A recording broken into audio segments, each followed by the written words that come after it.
Today's Imprint Weekly Podcast is brought to you by Accenture.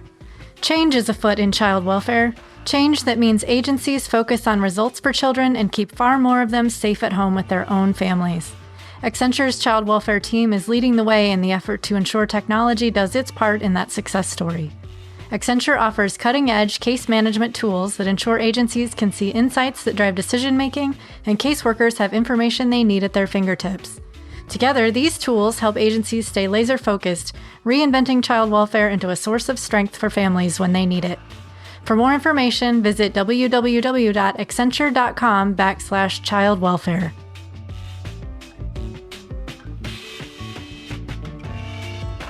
Hello and welcome to the Imprint Weekly Podcast. I'm John Kelly, Senior Editor of the Imprint, a daily news site covering child welfare and youth justice around the country. You can read all of our coverage at imprintnews.org or check us out on Facebook or Twitter at @theimprintnews. You can also sign up on our homepage for our free weekly and monthly newsletters. And for professionals in child welfare and youth justice, subscribe to our Youth Services Insider section for a closer look at news on business, policy, and practice. On this week's podcast, Liz Ryan, a longtime juvenile justice advocate who is now leading the Office of Juvenile Justice and Delinquency Prevention for Joe Biden, joins us to discuss the career that got her to this job, what the Biden administration's priorities are in this space, and where the administration stands on transferring youth to the adult system. Before we get to headlines for this week, I wanted to take a minute to note that this is our 100th episode of the Imprint Weekly Podcast, which just seems very surreal to me. We have had 35,000 or more downloads of the podcast that we know about. I'm not sure how well that tracks people that just stream it somewhere. So we at the Imprint and at Fostering Media Connections truly appreciate everybody that's tuned in, subscribed, etc. There are a few people and groups that I want to thank in particular, though, on this occasion. First is my wife, Sarah Transick, for building me a little podcast studio in our basement here in Detroit so that it didn't look like I was in a dungeon when we were recording interviews with people. To all the editors and reporters at the Imprint, because more often than not, the front section of this podcast leans heavily on their work and what they've been writing about in the weeks leading up to the show. We've had a ton of great sponsors and advertisers, but I particularly wanted to shout out the team at Accenture, who really invested in this show before we even had launched and continues to advertise with us today. To James Oliver Coffee, which is based here in Detroit, where I almost always go to outline and write up the show and prepare for interviews. It's kind of become a tradition of sorts. Of course, thank you to every guest that jumped on with us in these first 2 years of the show, starting with Christina Remlin in October of 2020, all the way to Liz Ryan this week. All of them have way better things to do with their time, so we were very lucky to have them on here. And last but most, my amazing partner in crime on this podcast, Christine Onjoko, who has edited and produced every single one of these 100 episodes and cut the media, social media promotions, and a million other things that we need to do. So, often does that on the weekend because I can't get my part done in time. So thank you, as always, Christine. So here's to 100 more episodes of the Imprint Weekly Podcast, and we should have some pretty fun news in general on the podcast and audio front coming, by the way, so stay tuned for that. All right, let's do a few headlines for the week, and we're going to start with a slew of new youth-related legislation that got dropped in the past week or so. I'm just going to quickly run down a few of them, and we'll start with the reauthorization bill for what's called the Maternal, Infant, and Early Childhood Home Visiting Program. And if you tuned in last week, we talked to Jenny Harper over at the Nurse Family Partnership, which is a form of home visiting, about this. Jenny told us about the push to get some sort of reauthorization done in this year. The home visiting program faces, basically a federal cliff at the end of September. That's when, the current authorization for the program runs out. According to Harper, advocates were pushing for an escalation in spending from the $400 million a year that MICV, that's what most people just call the program, $400 million in the current year, up to $1.4 billion by the end of a new reauthorization, which would be by, I think, fiscal 2027. So that amount was not included in the bill that the House legislators from the Ways and Means Committee introduced last week. But it does set up a pretty significant theoretical increase in the amount of spending on home visiting. So what it does is basically raises the base amount each year from $400 million to $500 million. So there is a locked in, $100 million increase for home visiting in this bill.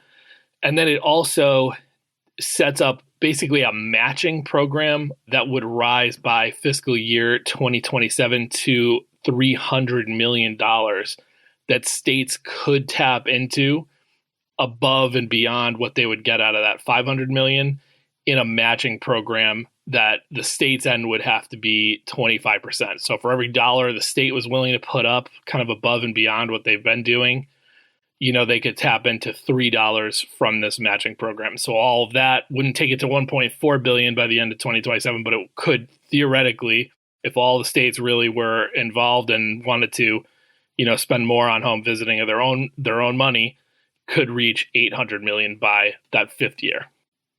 There was also a bill introduced that would reauthorize the Runaway and Homeless Youth Act, which heretofore has largely focused on efforts to engage youth who are already experiencing homelessness. Kind of the core tenets or programs of RHYA are street outreach, emergency shelters, transitional living programs, and maternity group homes for pregnant and parenting youth. What this reauthorization would do is first, again, theoretically, raise the amount of money that could be spent or is authorized on all these programs. So generally, in recent years, those programs have gotten about $140 million. This would raise the authorization up to $368 million a year. No telling whether appropriators would actually give that amount, but usually it's a pretty strong indicator when legislators raise the authorization like this that they could. And then the other big thing that it does is add to those kind of, on the street or emergency interventions under Runaway and Homeless Youth Act, a prevention services component. So basically anybody receiving a grant for some of those activities that I just mentioned, emergency shelters or street outreach, they could also tap into this new program, I believe for $75,000 a year. It's not a lot, but it's a significant grant they could use for efforts to actually prevent youth homelessness before it happened. And then the final one I wanted to mention is the Strengthening Tribal Families Act of 2022, which was just dropped by Representative Judy Chu. And what it does is ties, compliance to the provisions of the Indian Child Welfare Act to a child welfare program called Title 4B, which generally, totals about $500 to $600 million a year that goes out to states in two kind of sub-programs. One is the Child Welfare Services. The other is called Promoting Safe and Stable Families. The idea here is to bring more teeth into the process of holding states accountable for actually implementing or complying with the Indian Child Welfare Act. If you tie access to this money, which is a relatively small amount of the overall federal spending on child welfare, but it's a significant pot and one of the more flexible ones for states. If you tie compliance with ICWA to that, then states would overall do a better job of complying with ICWA.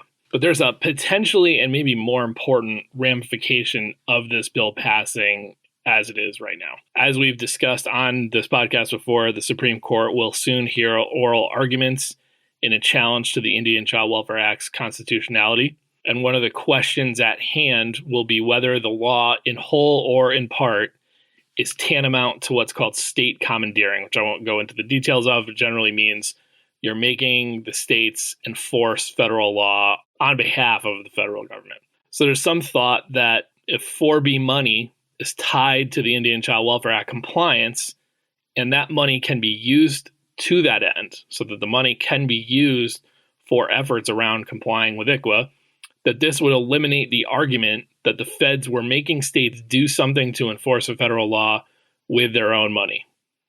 Now, I'm far from a legal expert, but I'm not entirely sure it would be that simple. Let's say a state really disagreed with ICWA. There are obviously a few that do, Texas being one of them. They're one of the main plaintiffs in this challenge in the courts, to the point that they were willing to sacrifice this Title 4B money not to comply with it. So they said, keep your money, we're not going to comply with ICWA. if ICWA was still standing as a law, as it is today, that state wouldn't really get out of anything. They would still have to adhere to ICWA, so the loss of the 4B money would almost be symbolic martyrdom in a way, and the commandeering complaint would remain. But that all assumes ICWA is causing commandeering, which several of the amicus briefs in the case argue is a wildly off the mark as a supposition. Anyway, if the Strengthening Tribal Families Act were a sufficient mitigation of a commandeering concern, it would likely take effect at a fairly strange time in the proceedings here as it relates to the Supreme Court case, because the oral arguments are going to take place on November 9th. And if this bill becomes law, it will almost certainly happen at the very end of 2022, because that is just how Congress does now. There will probably be a year-end bill that cleans up and does a million things all at once, and it'll probably come in December. So basically, this bill would come after the justices hear oral arguments, but before they actually ruled on this Supreme Court case, which is called Breckeen v. Holland. So I'll drop links to some of the stories we have posted about some of these laws, and we'll continue to cover this stuff in the imprint and keep you posted on the podcast as these bills either become law or do not. Shelley Dick, a federal judge in the U.S. Middle District Court of Louisiana, ruled last week that the state could proceed with a plan to take a small subset of youth from its juvenile justice facilities, young people who have been alleged ringleaders of riots or escapes and other violence, and move them to what's being called the Temporary Transitional Treatment Unit. And that unit will be located at the former death row of Angola Prison, which is the largest maximum security facility in the country. In explaining her view that this was a terrible decision to make, but one she felt she needed to, Judge Dick wrote in the decision, and I'm quoting her, "While locking children in cells at night at Angola is untenable, the threat of harm these youngsters present to themselves and others is intolerable. The untenable must yield to the intolerable." What jumps out to me here is the frequent referrals to this being a temporary fix to a problem with violent youth. It's right there in the name, Temporary Transitional Treatment Unit. I'm going to link to a good piece from the Louisiana Illuminator explaining the decision, and this article describes it as a temporary solution. And Judge Dick refers to this as something that is untenable, which kind of implies it can't go on for long. But there are always going to be some serious violent offenders in the juvenile justice system. That's not temporary, nor is it a new thing.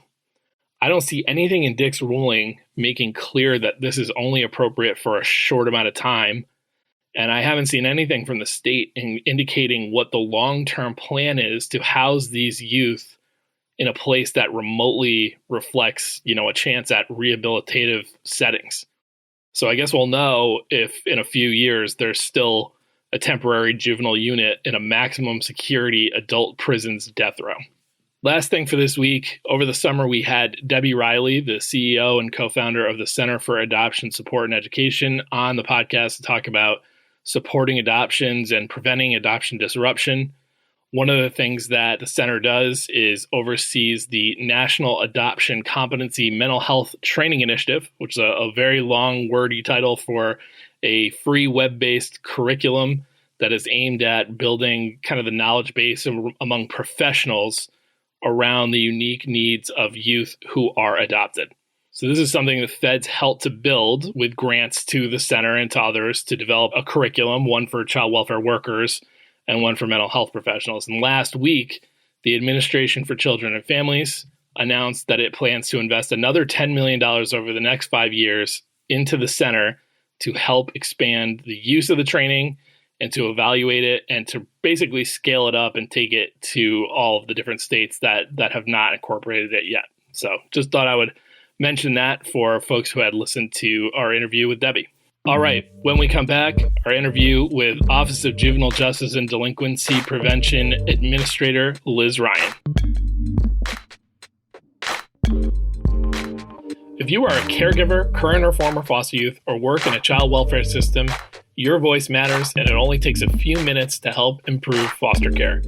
Help tell it to Congress in 2022 by participating in iFoster's Voice of the Community survey. Take 5 minutes to complete the Voice of the Community survey and be entered to win one of 10 $500 Visa gift cards. Just go to voiceoffostercare.org and click on the Take Year 2 Survey tab to take this year's survey. In 2021, over 2,400 people shared their opinions and experiences in the largest survey ever taken on the state of our foster care system. And it's having an impact. The report has been covered in the news, has been read by hundreds of elected officials, and it's shaping child welfare budgets and policies to focus on what the community wants. We even featured the results of the survey last year right here on the Imprint Weekly Podcast. So take 5 minutes to improve foster care, complete the survey, and you might win a $500 Visa gift card just in time for some holiday shopping. Once again, to take this year's survey, go to voiceoffostercare.org and click on the Take Year 2 Survey tab to take this year's survey. Hey, before we get to the interview with Liz Ryan, Biden's head of juvenile justice, 2 quick notes here. First, sadly, a little bit of choppiness on the line here in a few places as we did this interview, which was all my fault. I was recording it from a hotel room and not our usual podcast lair here in Detroit. So my apologies for that, but our producer extraordinaire, Christine, cleaned it up very well. 2, we talk in the interview quite a bit about the Juvenile Justice and Delinquency Prevention Act, which is usually just called JJDPA. And because we only had the administrator on for a short time, I didn't want to spend a lot of it just going through and describing what that law is. So I'm just going to do that here quickly for folks that want to know. The JJDPA first became a law in 1974, and the central driving purpose of it was to establish some federal minimum standards for how state juvenile justice systems were to operate, especially in regard to youth who are incarcerated for any amount of time. So the core requirements laid out by JJDPA, and this has changed a little bit over time with reauthorization and all. First, keeping kids who are adjudicated delinquent for status offenses, those are like truancy, running away, stuff that would be legal for an adult to do, out of incarceration entirely. Now, shortly after this law passed in the 70s, there was an update to it that inserted a court order exception for judges to get around this rule if a youth had been ordered by the court to refrain from such behavior. So you couldn't lock a kid up for being truant, but if you had ordered them on probation to not be truant, then you could. Jail removal was another core standard, which prohibits placement of youth in adult jails and lockups, except under some very limited circumstances. Sight and sound separation. So in the rare instances where youth are in a facility with adults, there must be sight and sound separation at all times. And then racial and ethnic disparities, which generally, as a requirement, makes states, take meaningful efforts to reduce the overrepresentation of non-white youth in their juvenile justice system. And since the feds can't really make states do all that much, like many other ventures, adherence to these core requirements is tied to money. So if a state can prove that it has complied with these requirements, they receive their full allotment of money from a federal formula grant for the JJDPA. For any of the 4 core requirements that they fail to meet, they lose 20% of that money. For a long time, Wyoming was the one state that never actually participated in this law. So they basically said, we're not going to participate. We're not going to comply with it. You don't have to give us the money. But more recently, they were joined by Connecticut and Nebraska, and there were a bunch of other states that sort of landed in not non-participation, but kind of in purgatory with the law during the Trump administration. So Administrator Ryan and I discussed that a bit in the interview. There are plenty of other nuances to the JJDPA. It was just reauthorized in 2018. And so among other things, there was a youth violence prevention program written in there called the Promise Act that many hope will end up being a heavy investment, in positive youth development and alternatives to incarceration. But anyway, when you hear us discussing JJDPA, those are the basics of what it is. So that said, let's go to our interview with Liz Ryan. We are joined today by Liz Ryan, a longtime advocate for youth justice reform and the current administrator of the Office of Juvenile Justice and Delinquency Prevention. We'll talk about her career a bit and more focus on the Biden administration's juvenile justice priorities. So Administrator Ryan, thanks for joining us on the Imprint Weekly Podcast. Thanks for having me, John. Right out of the gate, we try to get people to know the guests a little bit. So you got to give me one of your favorites: movie, TV, music group, sports team, or book. You can give me more if you want, but Administrator Ryan, what do you got? Oh, favorite music group is U2. That's a solid choice.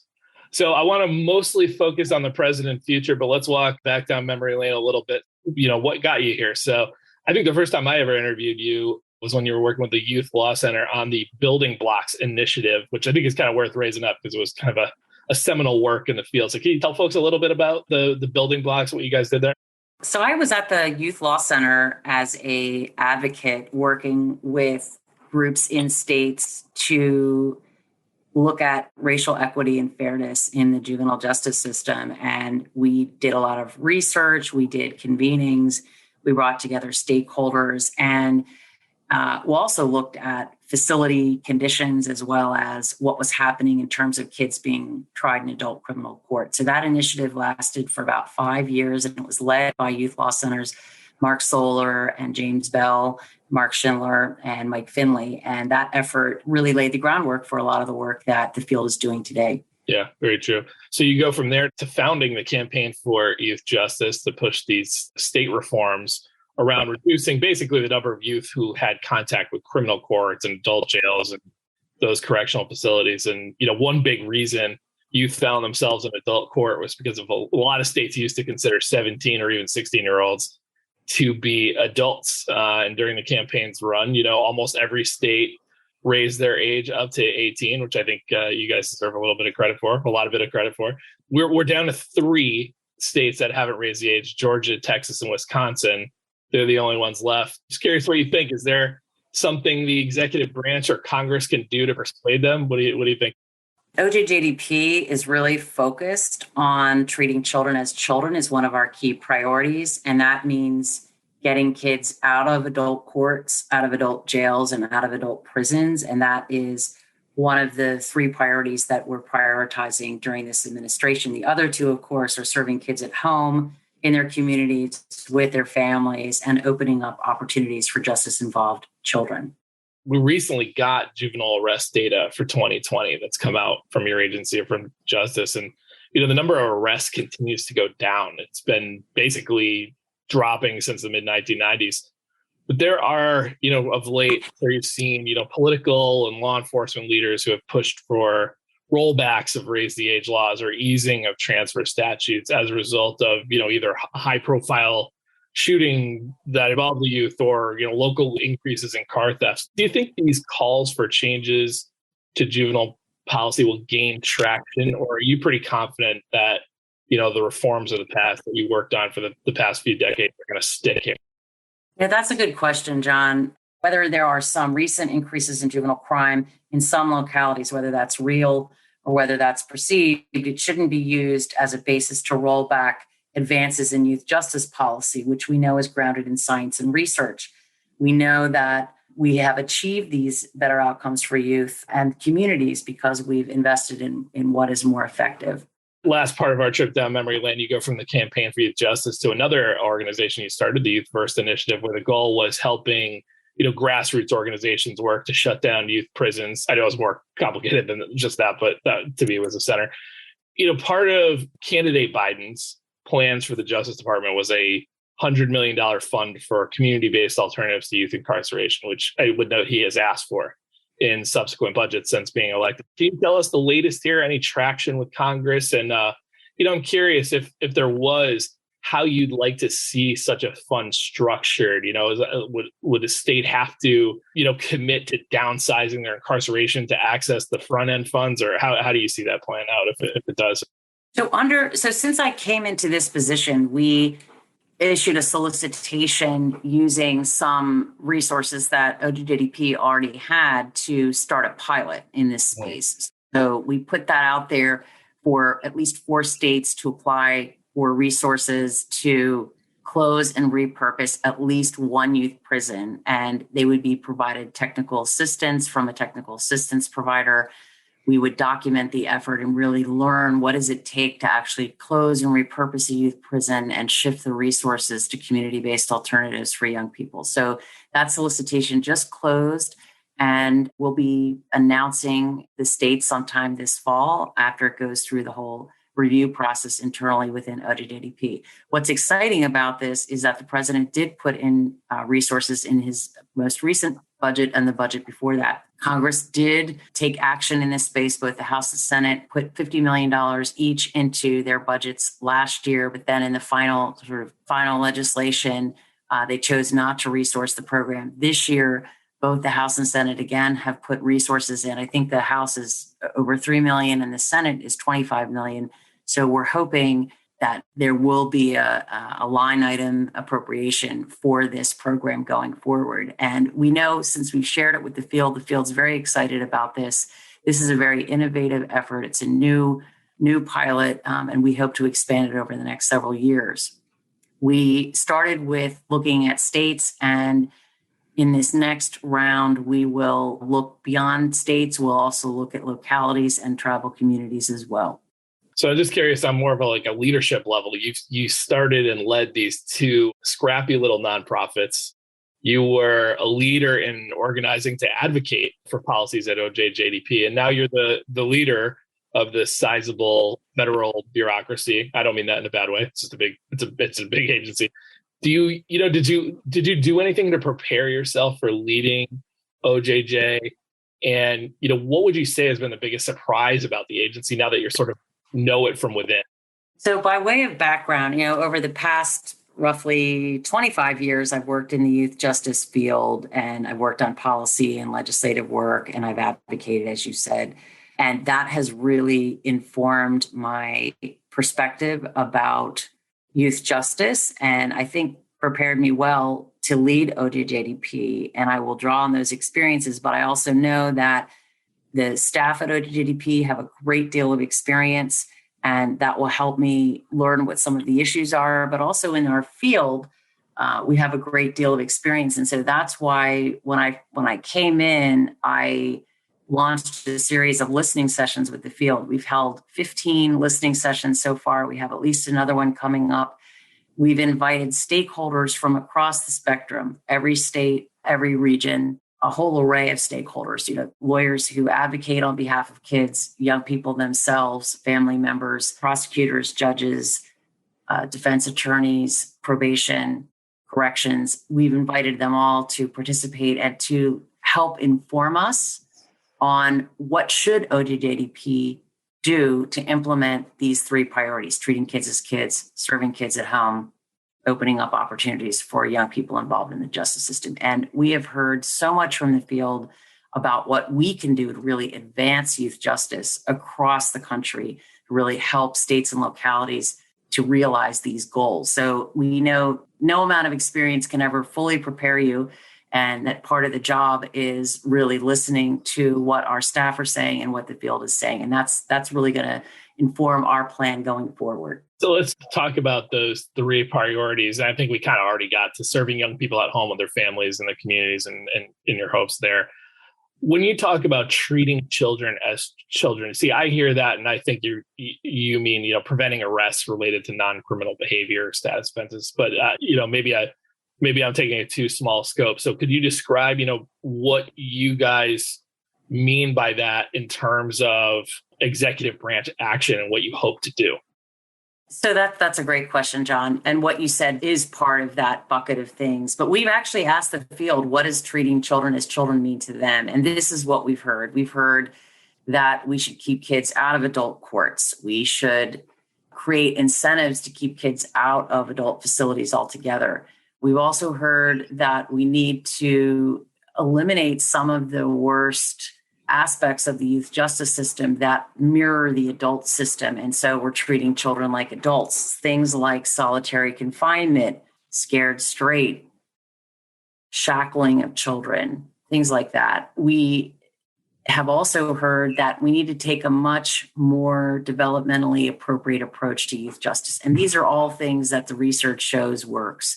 So what the field is asking us to do is to consider putting out policies, putting out research and policy guidance, incentivizing more appropriate services and supports for young people that treat young people as children, and helping states and localities shift away from kids in adult courts, jails, and prisons. We know that the Juvenile Justice and Delinquency Prevention Act has the jail removal requirement in it, and we want to double down on that and work with those localities that are experiencing challenges in achieving that goal.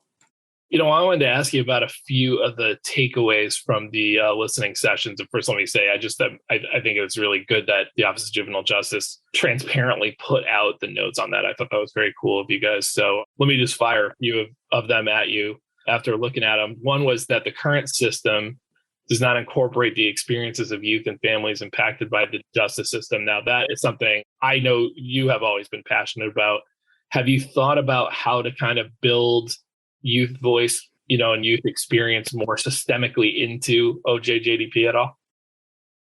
Yeah, I've been thinking about this a lot. And as we've heard in almost every listening session, the critical importance of meaningfully partnering with young people and family members. And I've heard that across the board from our staff as well. Actually, we have kicked off a youth and family partnership working group. And that working group is meeting today as we speak.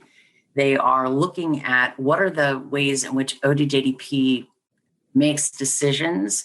What are the particular entry points where young people and family members can play a critical role? Say, for example, if we're going to issue a solicitation on something, we could do a listening session with young people, with family members to hear what their thinking is about that on the front end.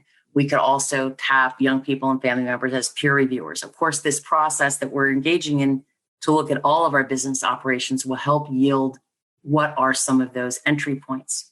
We're also going to look at what are the ways that we can support young people and family members, right? Because the last people to be compensated for the work or the last to receive any support in terms of getting up to speed on a process. Like I know when I first started in the field and someone asked me to be a peer reviewer, I didn't know what that was, right? So we need to make sure that if we're going to engage and partner with young people and family members, that they're aware of what our processes are and that they have the support to understand what that point in the process is and how they can play a meaningful role. We want to look at how our grant programs also supporting meaningful participation of young people and family members. And of course, all of the state advisory groups have a requirement to engage and involve young people on the state advisory groups, which are required under the Juvenile Justice and Delinquency Prevention Act. So we are looking at a myriad of ways. We expect that group, the working group internal to OJJDP, to be briefed up by folks in the field and folks internally at OJJDP to learn about all of the ways that we can ensure meaningful participation of young people and family members in our work, and that is built into the fabric of what we do going forward. I'm going to keep throwing a couple of these takeaways at you because they were really interesting. One was expand resources for youth tried as adults and support legislation to remove the valid court order exception. I'll let you talk if you want about the latter part. I wanted to ask about the first, and I know we've touched on it a little, but what is the Biden administration's view on prosecutorial, judicial, and statutory transfers into adult court? And John, those are all things we're looking at, right? So the listening sessions, we're gathering this information from the field.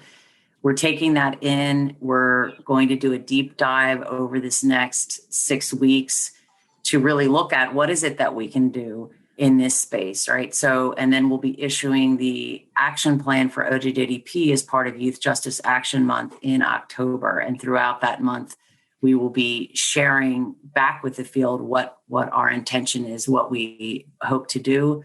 And that could mean a range of things, right? It could mean that we put out new policy guidance. It could be that we put incentives, federal funding incentives for states and localities to move in the direction that we're talking about here in terms of treating kids as kids.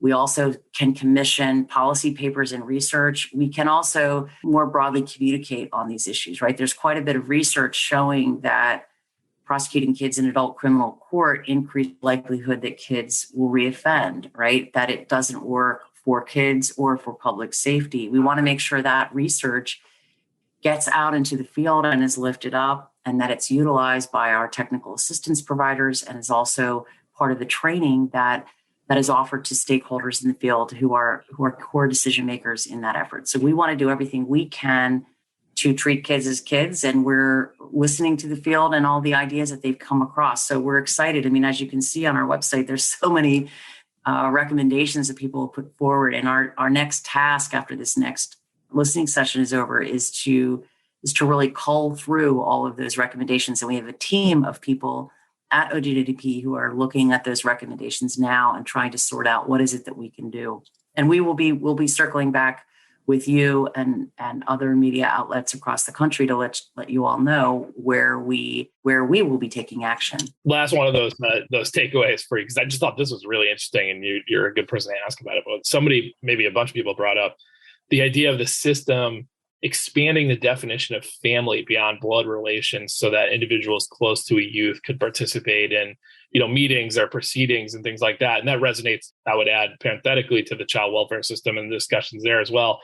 But that is not something I had really thought about on the juvenile justice side. And it kind of made me think of the issue I know you are well aware of, which is that, at least in some states, kids get stuck in these juvenile facilities because maybe a parent doesn't feel ready to take them home. But do you find, in your work around the country, a lack of expansion on the concept of family precludes some kids from returning to their communities? Is that what was kind of brought up in that takeaway? I mean, there are a lot of takeaways from these sessions. I think that there are impediments to leaving facilities for young people, and that we want to do what we can to assure rapid reentry into community, and so that young people have a place to go and that they have a safe and healthy environment, and that they're provided the kinds of supports that they need, including educational supports to access meaningful employment, and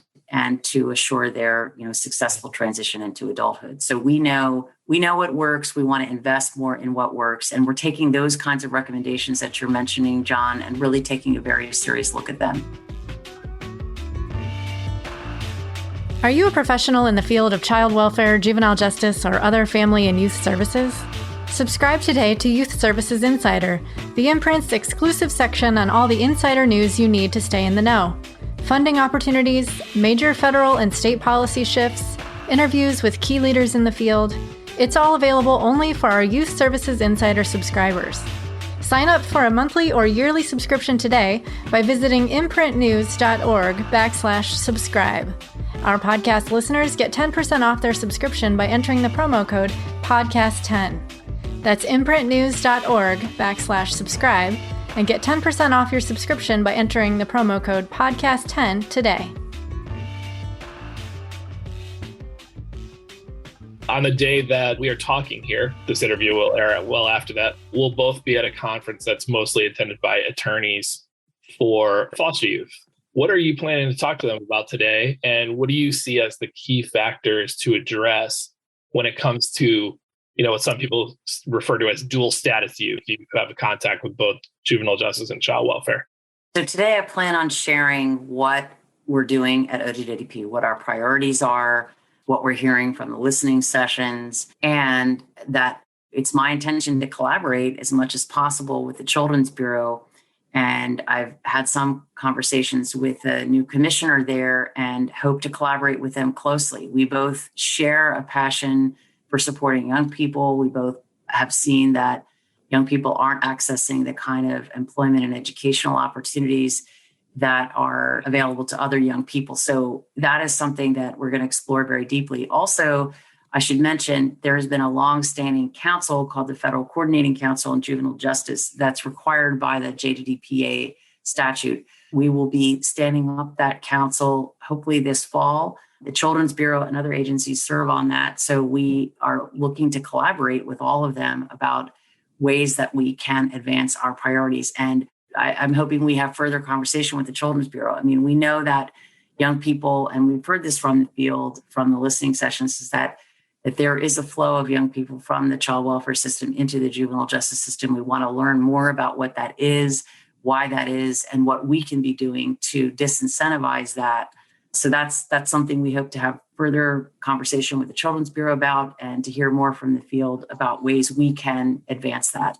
We've gotten all this way without actually talking about the Juvenile Justice and Delinquency Prevention Act, which is kind of at the heart of the organization you now lead. It was first passed in 1974, most recently reauthorized in 2018. And I went over kind of the main contours of it before, so we didn't have to spend our time today discussing it. But, the present state of play, Wyoming forever has been the only state that didn't really participate in the Juvenile Justice and Delinquency Prevention Act. But in recent years, Connecticut, Nebraska, Texas opted out. We have 2 states and 2 territories that I believe are currently listed by OJJDP as ineligible. So my question to you is, what is your understanding for the recent flight from compliance by some states? And what is your plan, the Biden administration's plan for getting these non-participating states back into the fold?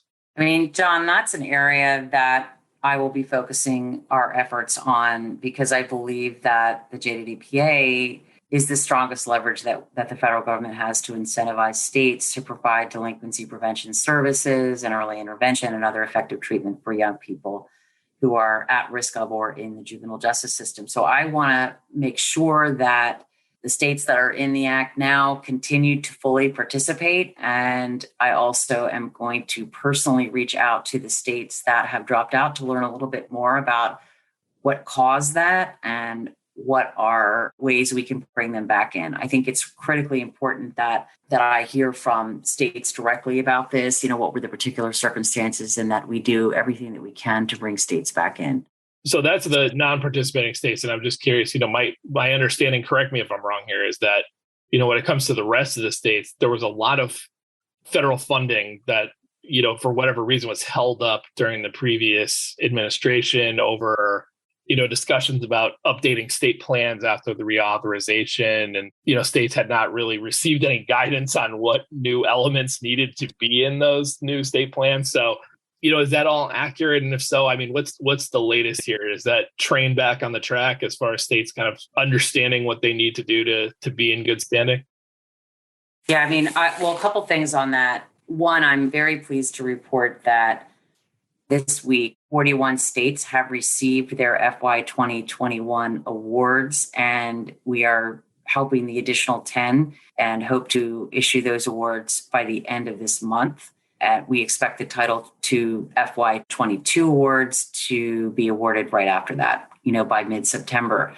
So that's good news on that front. But I have heard, in these listening sessions and from states as we've engaged in this process, that some of the requirements were confusing and were difficult to implement. So it's my goal here at OJDP to provide clear and consistent guidance, as well as tools that can assist states and territories in understanding the requirements of the JDDP Act and to ensure that they're fully meeting them. So that, when my first week on the job, I was at the Coalition for Juvenile Justice conference, and I gave an address, and I let people know right off the bat that would be at the tippy top of my priority list. And I think we are essentially making great progress in achieving that and making sure that those awards are being made and that we're clarifying any of the areas where there's been confusion on this. We're looking at doing a review of the JDDP Act and figuring out where else do we need to shore up our communications around that. So that you'll be hearing more from me on that throughout the fall.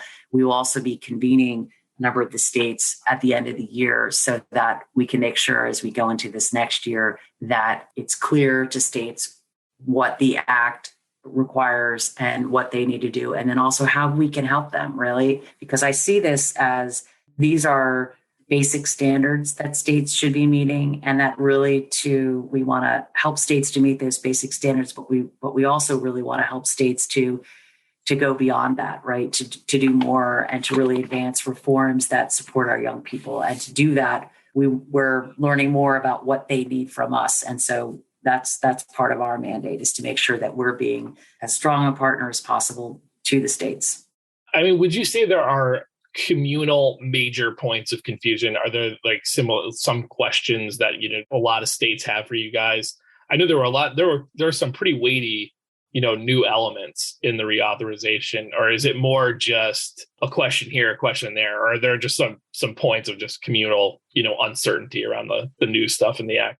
It's really across the board, John. I think that what I have learned in the past 3 months is that there was just some confusion about what we meant by some of the implementation provisions, and that some things would be difficult to implement. And we've really worked through that on a state by state basis, because as you know, there is not one juvenile justice system. There's a juvenile justice system in every state, and they're slightly different. So we're trying to do not a cookie cutter approach, but definitely a deep dive supporting each state as they're working through this. So I think we're making our way through that and identifying issues as they come up. But we also know that there's more we can do. And so we're learning what those things are from the states. We're in constant conversation with the state groups over this. And so we'll continue to put out guidance that clarifies any confusion as we go forward. We're doing this on a rolling basis. So we're not waiting till we've talked to every single person. When there's something that comes up that seems confusing, we make sure the states are aware. So it's more like you're trying to respond in the moment when states pop questions up, but then ultimately you expect to put a more comprehensive sort of guidance or something out to quell all of this going forward. Yeah, I mean, I think that we, on an ongoing basis, we're hearing from states, so we're trying to clarify any confusion. We are taking a look at what we have issued, what our guidance has been, what the communications have been, and really linking that together. I mean, so let me give you an example. I think, one of the things that did surprise me, I guess maybe I'm not too surprised, but in a couple of listening sessions, I heard people say, what is the JJDPA? And what is the jail removal provision, right? Like they genuinely did not know about the JJDP Act. So we were thinking, we need to talk about that more, right? We need to lift that up more, and not in a technical, wonky kind of way. But when you talk about treating kids as kids, people kind of get what that concept is. Now, they may have a range of ideas about what that means, but it's a principle, it's a goal, right? It's a policy area that makes sense to people. When you start digging into the weeds about Title II, 11B provision like that, then you lose people, right? So we want to be conscious of the way that we're talking about this, the importance of the JDDP Act. What does that actually mean, right? So those are the things we're taking a look at, John, so that we can engage the field more broadly and more people can learn about the importance of the Act and get involved in youth justice reforms. There is one new requirement in the reauthorization that I wanted to ask you about, and that is the one to coordinate with state education bodies to ensure the transfer of school records and credits that are accumulated when youth are incarcerated, whether they're detained or committed, because that strikes me as trickier than it just sounds on paper. Education systems justifiably have rules around what counts for credit. And there is certainly research showing that academic regimen in many juvenile facilities is lacking, but you don't want to hold that against kids. It's not their fault that, maybe some juvenile systems fall down on the job when it comes to the education requirements. So what have you guys heard from states around this? Are these plans to make arrangements with school systems on transfer happening? John, I'm going to have to look into that because I haven't really heard much from states on that. I mean, one thing I can tell you is that as we stand up the Federal Coordinating Council on Juvenile Justice, as you know, the Department of Education is a lead partner on that council. And we are beginning conversations with our federal partners who are on that council to learn more about how they see their role in supporting youth justice. We're also taking a look at the Act itself and ensuring that every provision in it that is actionable on our behalf is that we are doing something about that. So we're definitely taking a look at that, as well as many other provisions of the Act that are new that maybe haven't received as much attention. But I know education will be a focus of the work that we're going to do, and we're going to closely partner with Department of Ed on that, as well as the correctional agencies themselves. So we're talking about the most recent reauthorization, which took about, I want to say 15 to 20 years to happen. It was pretty overdue by the time it happened.